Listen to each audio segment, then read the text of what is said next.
Welcome back to Fine Tuning with Drew Taylor, your one-stop shop when it comes to animation news and commentary. I'm entertainment writer Jim Hill, and Mr. Taylor, whose writings on the industry you can regularly read over on The Wrap, and his musings on the Mission Impossible movies you can listen to on Light the Fuse, the official Mission Impossible podcast.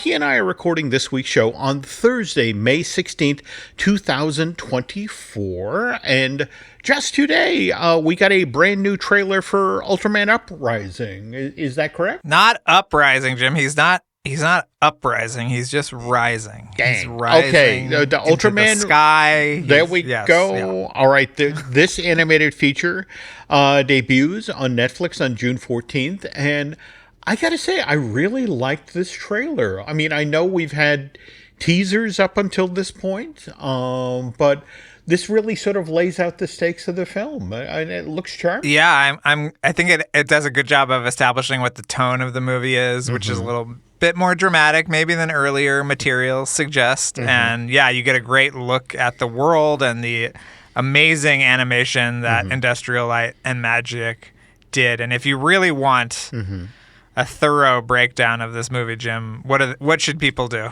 Well, so interesting you say that, because we also now have an official release date for the art and making of Ultraman Rising, not Uprising, Rising. The book that Drew, you were just mentioning, you have to get around to finish writing. Is that correct? I have one little section left. Okay. I've got all the notes from the animation team. I've got all the notes from Subaraya. So we're barreling towards this release date, which is December 3rd of this year, 2024. By the way, folks, oh my God. It's a 192-page hardcover from Titan Books, and I myself just today pre-ordered my copy. And by the way, while we're plugging things, I want to point out that Drew's other book, The Art of Amphibia, that actually hit store shelves 2 weeks earlier than The Art and Making of Ultraman Uprising. Is that correct? November 19th? November 19th, yeah. I mean, I'm just picturing, Jim, everybody running down to their Christmas tree, or maybe they get it as part of Hanukkah. Yep. They get, this book or these two books, and they're just overwhelmed. They think, oh my God, the work and artistry that goes into these animated projects, amazing. And then, what a disappointment they will have when they see that I wrote it. But it's okay. It's okay. The books are still great.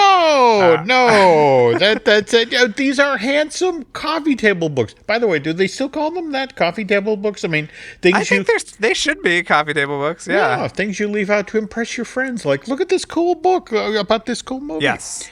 All right. Absolutely. And both are beautiful books, and they deserve to be on your coffee table, and they deserve to be under your Christmas tree. So, yeah, go get them. Okay. Now, speaking of which, we do have a log line now for Ultraman Rising, and it basically, with Tokyo under siege from rising monster attacks, baseball star Ken Sato returns home to take on the mantle of Ultraman. But the Titanic superhero meets his match when he reluctantly adopts a 35-foot-tall, fire-breathing baby kaiju.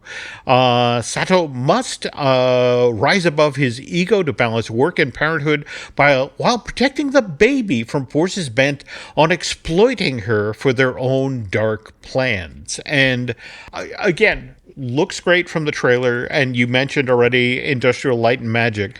And I think we talked previously about how, Shannon Tyndall, probably best known for the work on Foster's Home for Imaginary Friends. He not only wrote the screenplay for this animated film with Mark Hames, continuing their collaboration. The two of them, they came up with the original story for Laika's Kubo and the Two Strings, right? And then worked together on correct. Lost Ollie.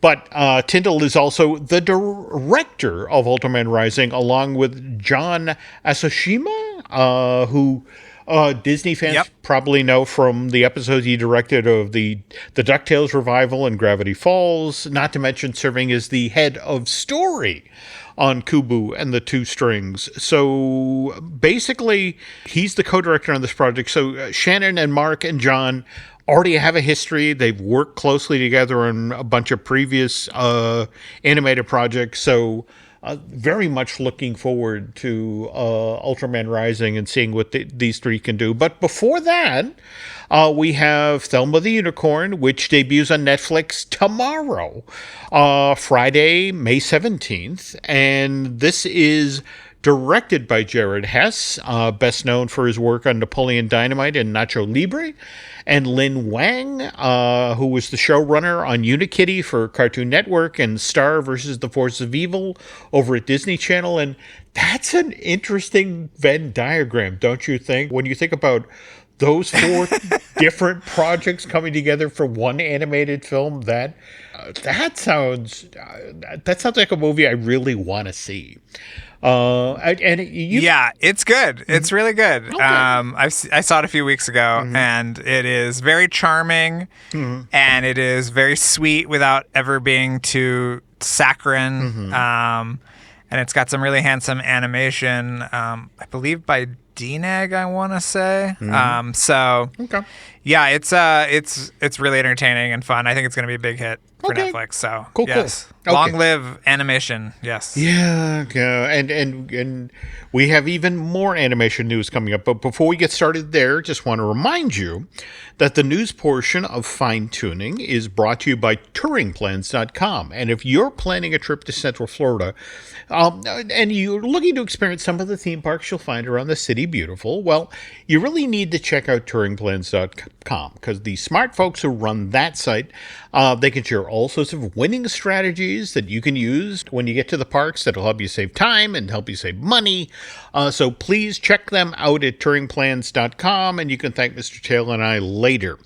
Okay, following up on what we talked about on last week's show, which was, of course, Garfield the Musical, continues to chug along at the international box office. $36 million in ticket sales so far. Doesn't debut stateside till Friday, May 24th, the long Memorial Day weekend.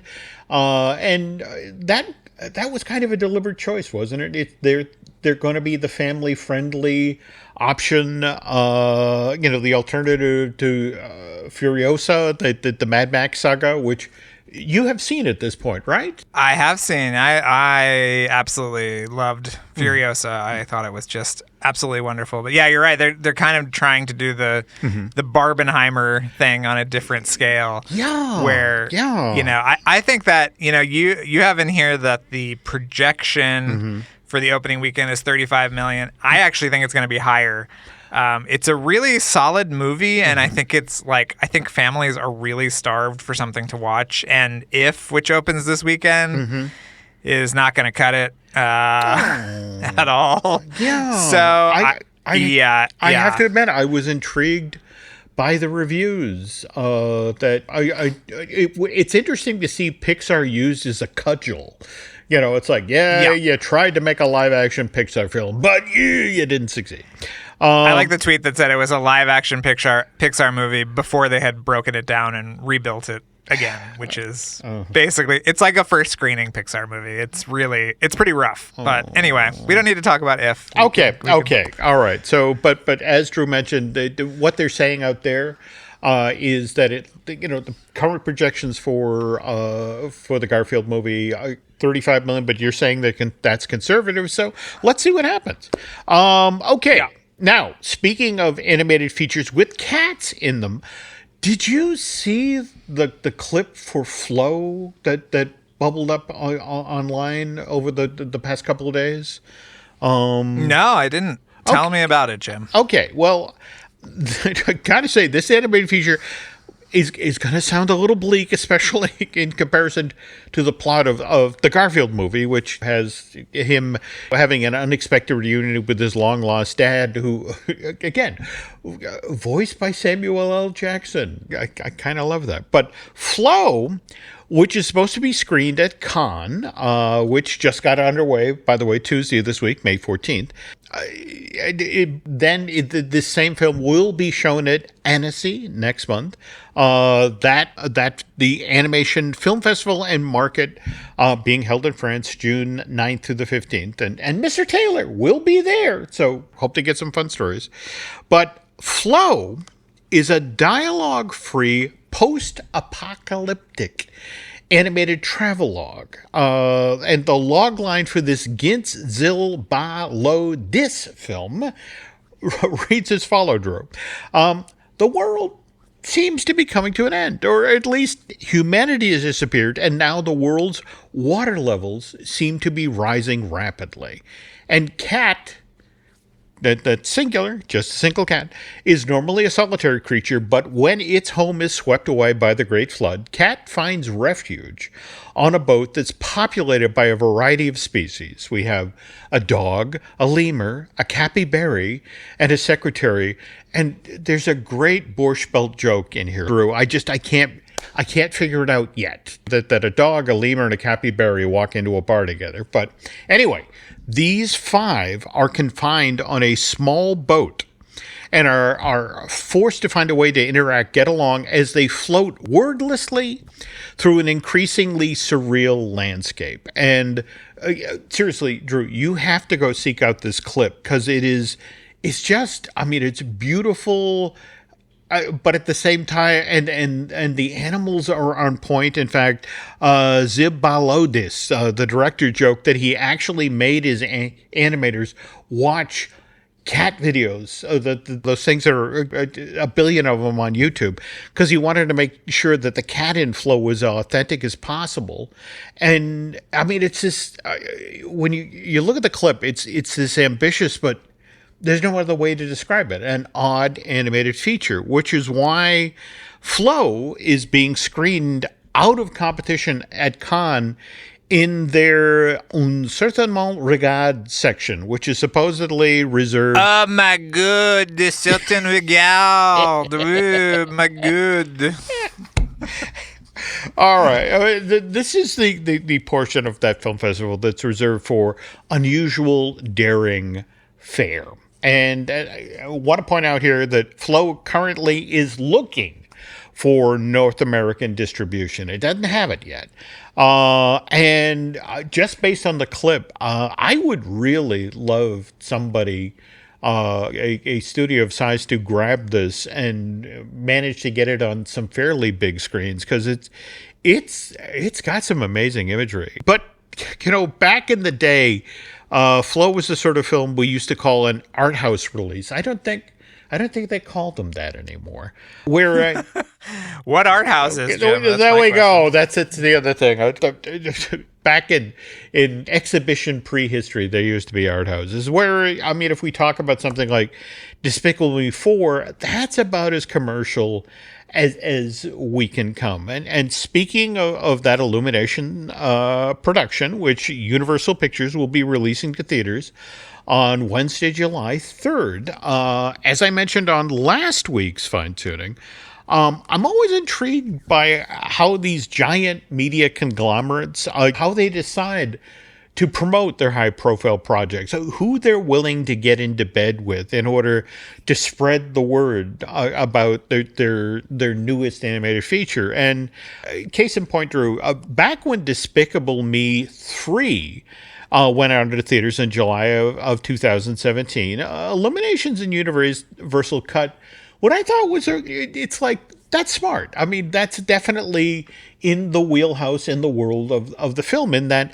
they cut a promotional deal with Chiquita Banana, with the idea that for the summer of 2017, if you picked up a bunch of bananas at your local grocery store, there was a sticker or multiple stickers on there hyping Despicable Me 3. And that's the thing. They sell bananas in 70 different countries around the globe, Drew. So it's like, and given that the Minions, as part of the mythology of the Despicable Me Minions movies, the Minions love bananas. So it's like, oh, that's a smart choice. That's, in the right wheelhouse. And what are the point? You're telling kids that they should eat fruit. And when they nag mom to get the Chiquita Bananas that have the sticker on them, largely because it also has a code on it that allows you to then play one of 3 games that they've created online. But it's still, they're eating fruit, that's something healthy. On the other hand, for Despicable Me 4, it's like the folks at Universal, NBC, Comcast are like, who cares about childhood obesity? Let's get these Illumination characters in many sugary offerings as we can. So this time around, Drew, they cut a deal with Keebler and Kinder Joy, the people who make the chocolate eggs. So all right, we have 2 limited edition products that are intended to promote the 4th Despicable Me movie. We have the Keebler Despicable Me 4 Rocky Road Fudge Strip Cookies. And we also have the Kinder Joy Despicable Me 4 Eggs. And Drew, I'm not going to lie. Even though I'm a diabetic, the limited edition fudge stripe cookies that Keebler's producing do look or sound yummy. They're supposedly these chocolate and almond flavored shortbread cookies that are then topped with a marshmallow fudge drizzle that's supposed to create a Rocky Road taste. And then the cookies themselves come in 4 different designs, which I'm assuming from what we talked about last week must be the Mega Minions, the superhero knockoffs in Despicable Me 4. On the other hand, the Kinder Joy eggs, I honestly have no interest in these. I mean, mind you, they're made of layers of cocoa and sweet cream and little wafer bites. But I got to say, the 8 collectible toys that come with them, somebody sent me images of these, and they're really on model. Somebody did a nice job of sculpting these things, and there's 8 of them, so might spend some time on eBay chasing these down. But the interesting thing is, Keebler and the folks at Kinder Joy didn't do this out of the kindness of their hearts. They know that, Despicable Me and the 2 Minion movies, I want to say to date, this film franchise has pulled in $4.4 billion, and that's with a B, in ticket sales, making this the 5th highest grossing film franchise in Hollywood history. And I think it's not going to surprise you, Drew, that when this film finishes its run at the box office later this summer, it's entirely possible this film franchise will have moved up a few spots in the top grossing film franchises. By the way, what are you hearing so far about Despicable Me 4? I haven't heard anything about it. I know that there will be a presence at Annecy, so I don't know if they're screening the whole movie or if it's just going to be there for they'll do it behind the scenes or whatever. But I mean, it looks fun. I think Will Ferrell looks fun as the villain, and the Mega Minions. They love messing with the minions and having them be crazy and be purple and whatever else, whatever other things have happened to the minions. So yeah.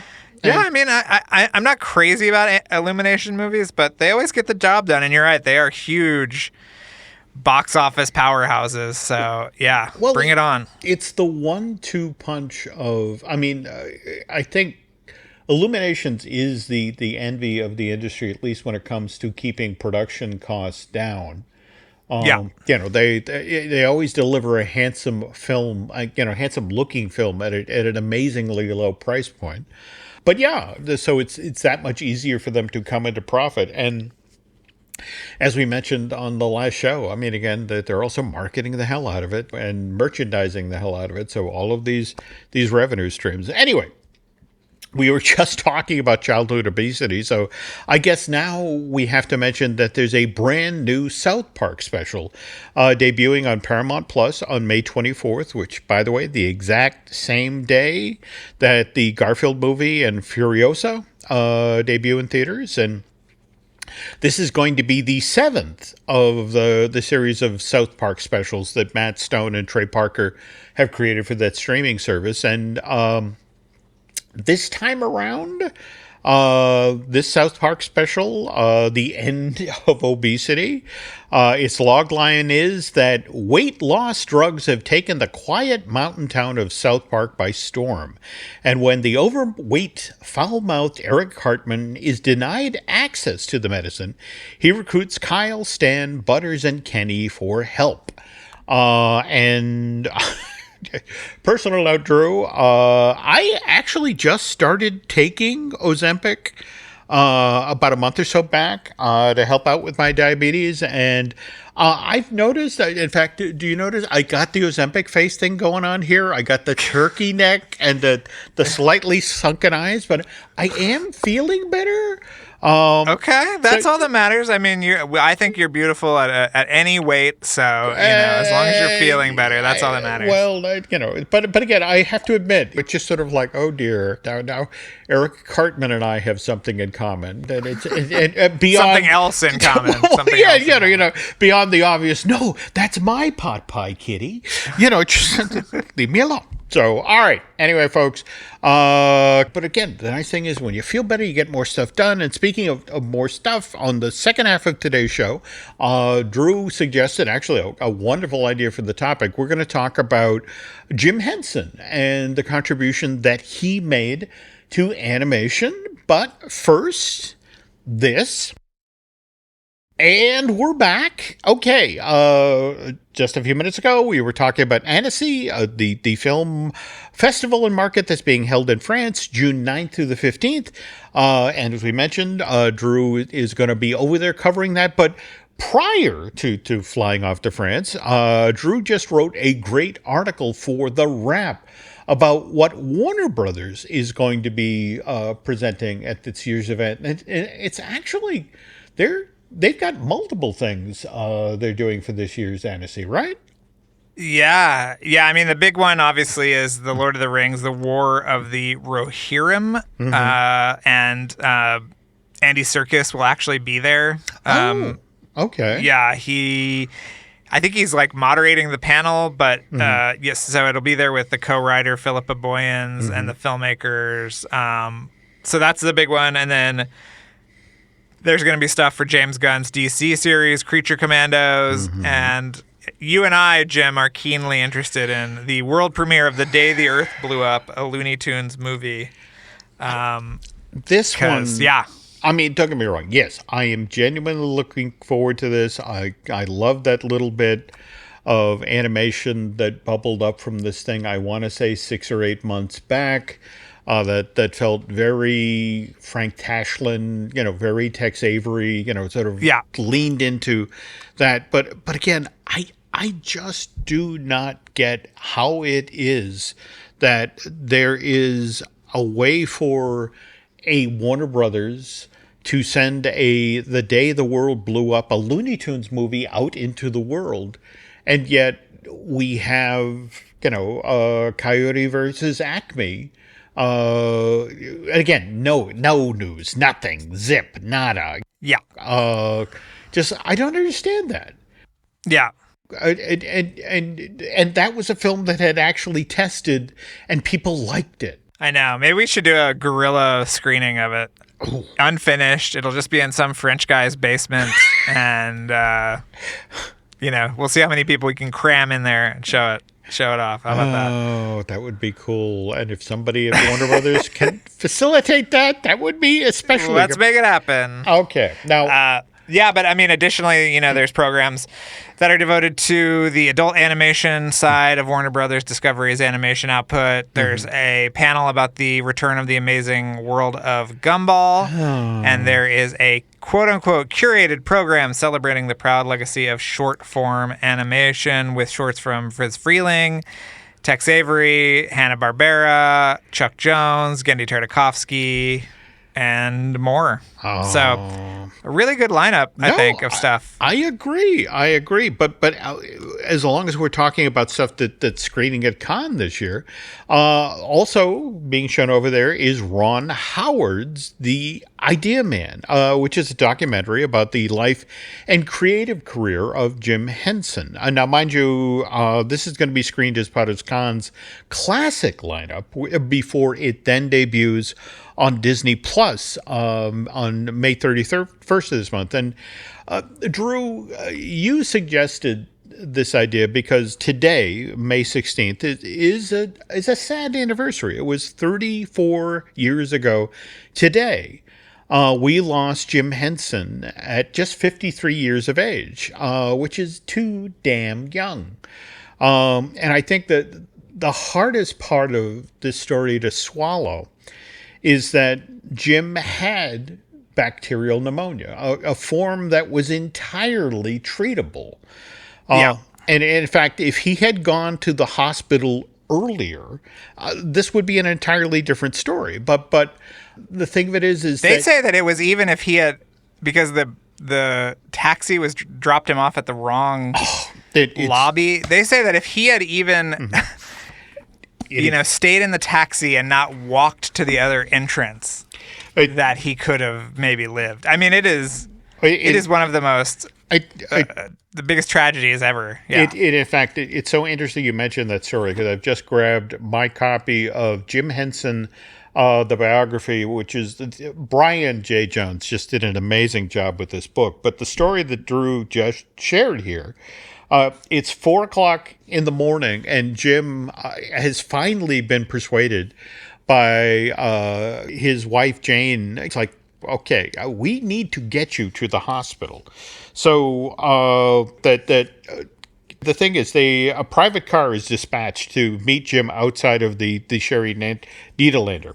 And the driver's been instructed to bring along a wheelchair to carry Jim down to the lobby. But Jim, who had gotten fully dressed and cleaned up, insisted on taking the elevator down 19 floors and walking out to the car himself, even pleasantly waving to the doorman as he crawled into the back seat beside Jane. And the car sped for New York Hospital on East 68th Street, less than 2 miles away. But the driver, who was unfamiliar with the layout of the hospital, pulled up to the main entrance instead of the emergency room, which was tucked between two buildings around the corner. And Jim said, "We'll just get out here," because he never wanted to put anybody out. And he walked the half block to the emergency room, where he then slumped into a chair.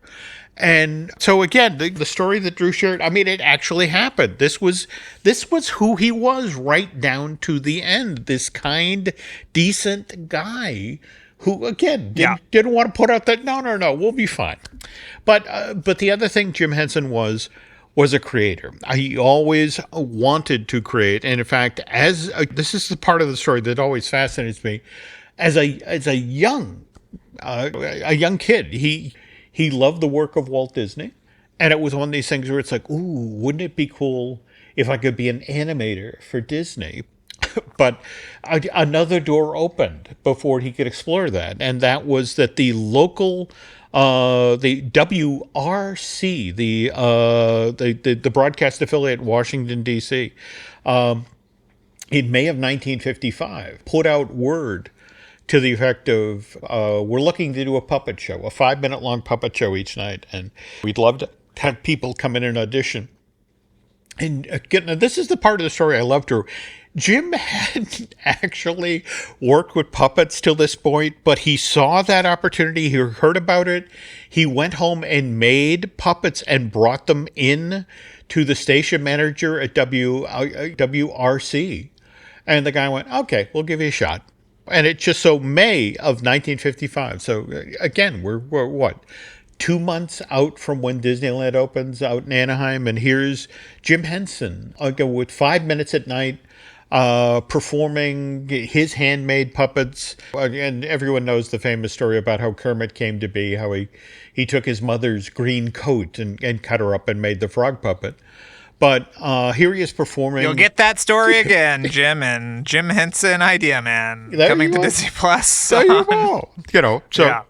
But what was interesting is that while he's working with puppeteering, Jim still keeps a hand in animation. In fact, if you can go online right now and watch, there's a number of episodes of Sam and Friends. That, by the way, that's the name of the show that he did for WRC. It opens with a piece of animation that Jim did. And he kept at it. He actually had an animation stand in his house for years, and it continued to fascinate him. I mean, anybody, for example, if you've ever been to Muppet Vision 3D and seen Waldo, the Spirit of 3D, that's a CG character that Jim spearheaded. That in fact they invented, and it was a live CG character. It was someone puppeteering the character. That's it, exactly. He debuted, I believe, on Jim Henson Hour, right? He did. They actually showed the Waldo rig with the yeah. So this is a guy who, right up to the end, was fascinated with animation and kept circling back on it. But toward that end, though, if we jump ahead to the early 1980s and a Jim Henson who is looking to, it's like, all right, I obviously want to continue working the Muppets, but I also want to make other things. I want to try my hand at films like Labyrinth or The Dark Crystal, and the notion of, I also, however, need money to realize these dreams. So it's like the notion of, okay, well, what else can we do with the Muppets? And it's like, well, we could do an animated series. And building off of the versions of the character that were introduced in The Muppets Take Manhattan, that little musical number where we got to see the Muppet Babies, we then saw the Muppet Baby television series. But here's the part that just fascinates me, Drew, because obviously the Muppets are now owned by Disney, but what else is owned by Disney but Marvel? And the Muppet Babies animated series was actually co-produced by Marvel Productions. In fact, and weirder from an animation history point of view, Marvel Productions was the animation studio formerly known as DePatie Freeling, the folks who did the Pink Panther cartoons, especially the Saturday morning stuff.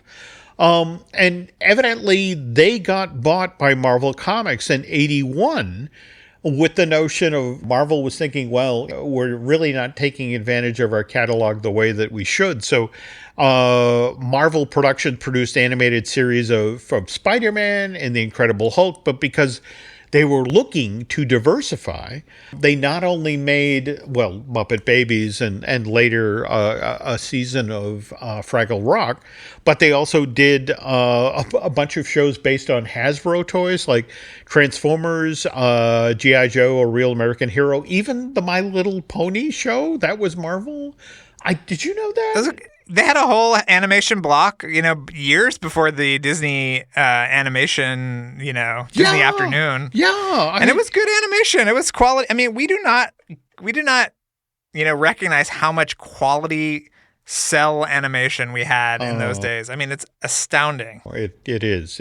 In fact, just weird side note, it's interesting you bring up cell animation because I back in the day I used to collect some of this stuff, and to watch what's happened to the prices of cell animation just over the past 10 or 15 years, how it's cratered. It's like people don't seem to value that stuff anymore. And it just, I mean, it's literally, it's art on acetate. All right. Anyway, back to Muppet Baby Show, which debuts in the fall of '84. A big hit right out of the box. Winds up running on CBS for 7 years, 8 seasons, with 107 episodes produced. And the vocal cast for this is amazing. First year of the show, Howie Mandel was the voice of Baby Skeeter, Baby Animal, and Baby Bunsen. As I understand it, there was some issue about pay or that sort of thing, so he only did the first season, where Dave Coulier of Full House, he then went on to do Baby Animal, Baby Bunsen, along with Statler and Waldorf and Janice. Wait, there was a Baby Bean Bunny? There was a Baby Bean Bunny. But he was such a late character. How many? He must have been there for the very end then, Baby Bean Bunny. I do not know what to tell you there. I mean, again, you had 8 seasons of the show, so yes, I would imagine they got folded in. Now, do you remember Tale of the Bunny Picnic? That's where he was introduced. I do. I believe. And then that was but 86. Okay, so he could have been there for the whole time. I stand corrected. But no. Actually, the part it's so funny you bring up Bean Bunny because he was actually kind of created to go after Disney. I mean, I don't know if you saw any of the early appearances of Bean. But they would constantly make fun of the fact that Bean had the most merchandising deals. You know, it was just sort of like, I'm cute. And so that's really funny because I vividly remember getting a Bean Bunny plush from the Stage 1 store there we go. At MGM. I had never seen a Bean Bunny in the wild before, and I adored that toy. It was one of my favorites. Yeah. Well, but that was the thing. The merchandising was a riff on Disney. It was making fun of the Disney merchandising machine. Now, getting back to the voice cast now, Frank Welker, he did Baby Kermit, Baby Skeeter, and Baby Beaker. And then there was Russi Taylor. Who was legendary Russi Taylor. There we go. Baby Gonzo and Robin. And honestly, Russi, I mean, I don't need to tell the listeners to the show. Again, the voice of Minnie Mouse for decades. Also, damn it, I'm blanking her character from The Simpsons. Is she Reverend Lovejoy's wife? No, she. I want to say the two girls who look alike in Bart's class, and also what's his name, Miles Monroe. I mean, it's the Nelson. No, not Nelson. It's the annoying little boy in the class. Martin Prince. Martin Prince. Okay. Yeah. But she was so proud of all those characters, of all the voices she did. If you talk to her about Baby Gonzo, she would drop into that voice in a heartbeat and just talk about, I love doing that show. I miss that show so much. I wish they would bring that show back. And on the other hand, and of course, if we're talking about Muppet Babies, we have to mention Nanny, who was voiced by Barbara Billingsley, the mom from Leave It to Beaver. And so this gives you some idea of what a real animation fan and history buff Jim Henson was. They were developing the show, and they were trying to figure out what they should do, how they needed a human character in this. And it was Jim that said, well, no, let's do what they did on the old Tom and Jerry show. I mean, you never saw the housekeeper who, by the way, do you know the name of the housekeeper, what they called that character? No. Nanny Two Shoes. Because again, that's all you ever... you told me that before. Yeah, you told me that before. You've only saw it at Nanny Two Shoes. But yeah, so that was the thing. She was modeled after, Mammy Two Shoes. Oh, boy. There we go. Moving on. All right. So anyway, it's a hit right out of the box. And so Jim wants to take advantage of this. And it's sort of like, oh, well, you like that. How about this? Let's bury the needle in the other direction. And so they work with Marvel to develop an animated series based on the Dark Crystal. And I mean, and let's be honest, we did get that one season of the Dark Crystal spin-off show that was over on Netflix. But yeah, this would have started doing that in the 80s. But the interesting thing is nobody bit. I mean, they walked it around to everybody. ABC, CBS, NBC, even took it over to HBO, tried to get people interested in syndicated, and it's like, no, we don't want that. On the other, in 87, they tried to sort of, again, expand the portfolio, and they did get NBC to commit to at least one season of Fraggle Rock, but that was it. It's not bad. I don't know if you've ever seen them, but yeah, it's not bad. No, it's not bad, but it was one of these things where I think the folks at NBC were looking for something else, and anyway. Muppet Babies continues till 1990. Now, mind you, it actually gets killed, Drew, because of the Disney acquisition, which, remember, got announced in August of '89. And the whole notion is, okay, Disney's buying the Muppets, and so we're going to shut down that animated series because we're going to do something ourselves with Muppet Babies.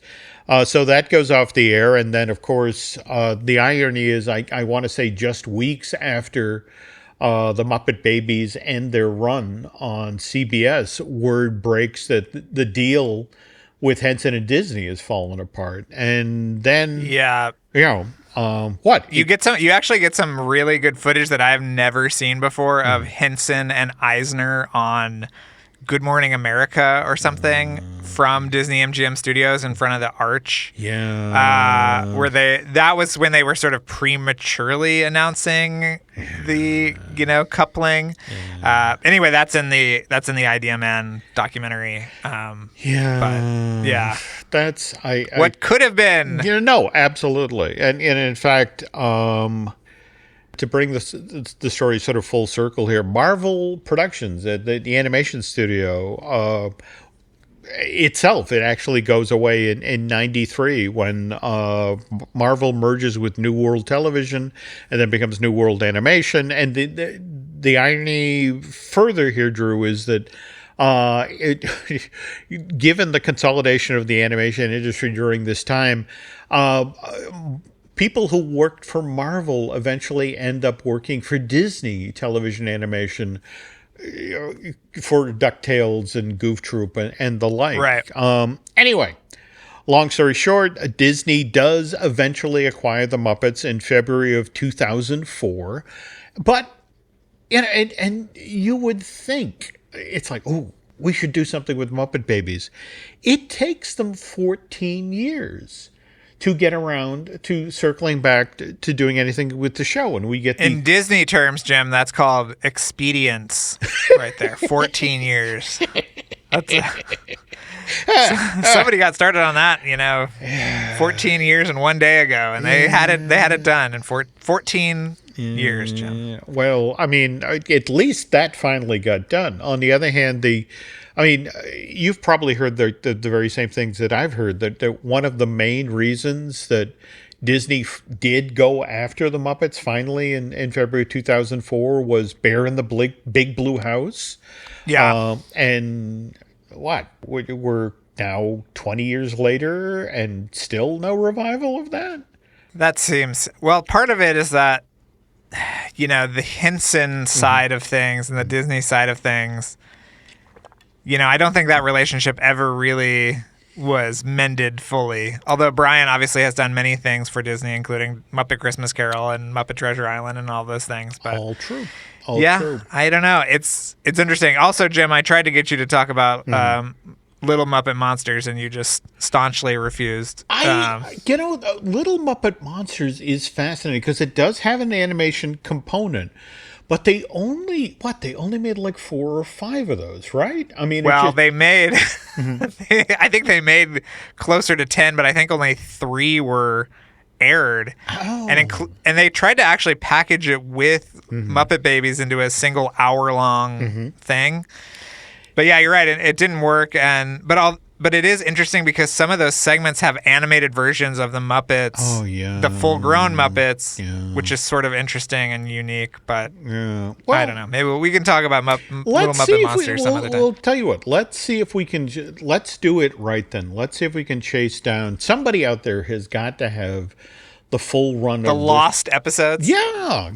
And see what those look like and see who worked. I mean, that's the other thing. I love digging down into the credits and talking to the people who actually worked on the thing. So let's see if we can do that. Okay, next time around. But speaking of talking to the folks who make things, seriously, folks, if you're not listening to the Light the Fuse, the official Mission Impossible podcast, which Drew does with his talented co-host, Charles Hood, you are missing out on so many great behind-the-scenes stories when it comes to the making of some of your favorite films. And in fact, that's what's especially interesting about what's been going on with Light the Fuse lately, because you have been talking to some of the very best folks who have ever made movies for Paramount. And in fact, who are we talking with this week? I think this is the end of our Alexander Payne, and I think maybe who is?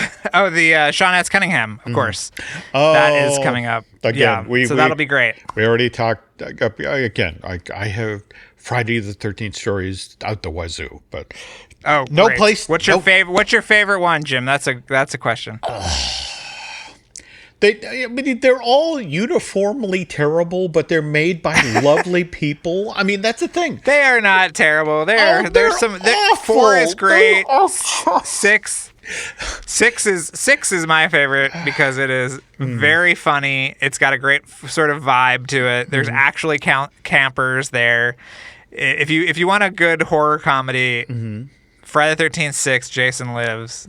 Okay. My favorite. Okay. Yeah. All right. I mean, some of them were literally made by porno directors, Jim. So yes, that's it exactly. It was just sort of like, in fact, to go back to one of my favorite Statler and Waldorf jokes. I've seen better film on teeth, but it's just sort of like but again, there are just some amazing stories about filming these things and people who wield machetes and wear coveralls or have to come back from their lunch break. I mean, they're just great stories. All right. Now, speaking of podcasts, though, we have a few others here at Jim Hill Media we'd like you to check out. We, of course, have Disney Dish that I do with Len Testa. Likewise, we have Looking at Lucasfilm, which I do with Brian Gahn. Let's see, what else? We have the Epic Universal podcast, which I do with Eric Hersey, who produces a lot of the shows here at the network. Also, I Want That Too, I do with Lauren Hersey. In fact, we'll be recording a brand new episode of that this coming Sunday. And we're now in association with the nice folks at Pink Monorail. We've got Manufacturing the Magic, which takes a look back at the history of theme parks. And then, of course, want to remind you that we also have Disney Unpacked, our first ever video series, which Len and I are doing in collaboration with veteran Imagineer Jim Schul. We have been exploring the history of Disney stunt shows for the month of May.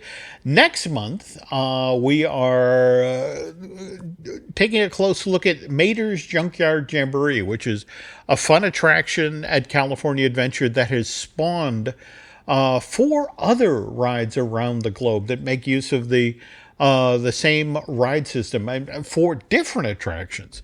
But again, interesting history and a lot of fun behind-the-scenes stories. But anyway, let's see what else. Oh, we should mention social media because, again, that's, nobody knows where anybody is anymore. Now, Drew, you are still over at Twitter X as Drew Tailored Like a Tailor Suit, right?